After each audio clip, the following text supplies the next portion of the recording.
चांदोबा. एकदा चांदोबाला वाजली थंडी, आईला म्हणाला शिव मला बंडी. आईने शिवली बंडी छान, 2 दिवसात झाले लहान. रोज चांदोबा मोठा होई, आई शिवण उसवीत राही.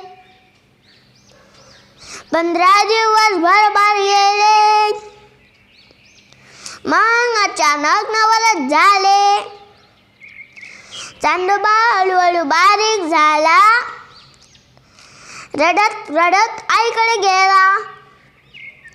आईपाशी केला त्याने हट्ट, बंडी झाली सैल करणं घट्ट. बंडी फेकून आई म्हणे, किती हट्ट करतो. तेव्हापासून चांदोबा उघडाच फिरतो. धन्यवाद.